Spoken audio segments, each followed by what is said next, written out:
Part C, calculate the area of triangle ABC. Okay, so we wouldn't really know what this looks like until we start to draw it. So I've put a diagram there where we can see our coordinate A, our B and our C. It looks reasonably realistic. We've got a right angle, we've got C crossing at 1, 0, so I'm quite happy that's good for a diagram.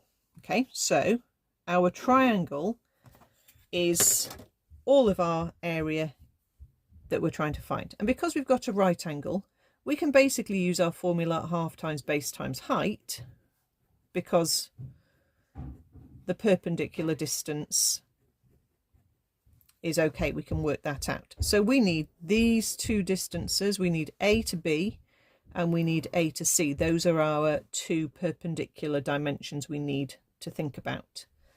So we need to use the formula big square root of x2 minus x1 in a bracket squared plus y2 minus y1 in a bracket squared in order to work out the length of the line. Okay, so let's try that for AB. So remember, our coordinate there was -2, 5, and our coordinate here was 3, 8. So we're going to have 3 take away -2 in a bracket to square plus 8 take away 5 in a bracket to square. Okay, 3 take away -2 is 5, so we're going to have a 5 to square and a 3 to square. Okay, they should be the difference between your x's and the difference between your y's, so keep an eye on that, make sure that still is feeling like it's gone correct. 25 add 9 is going to give us 34, so that's square root 34. Let's just leave it as a surd for now. Let's do the same formula for AC. Now remember, that was coordinate 1, 0.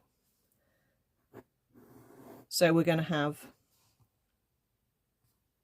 1 take away -2 to square plus 0 take away 5 to square. Okay, 1 take away -2 is a 3 that we're squaring, and 0 take away 5 is a -5 that we're squaring. Now make sure that you never square a negative and keep the minus sign. Okay, you're not doing a subtraction in this formula ever. If you have a negative number to square, you're going to end up with a positive, so you will always end up adding these two values together. So you'll get a +9 add a +25, which is going to give you again a square root 34. Okay, so into the formula for the area of the triangle, and we're going to say it's a half times square root 34 times square root 34. Okay, and obviously square root times the same square root gives us just the whole, so we get a whole 34, sorry, nearly wrote 3 then, a half times 34, and that gives us 17 square units if you want to put a unit down. They don't really mind.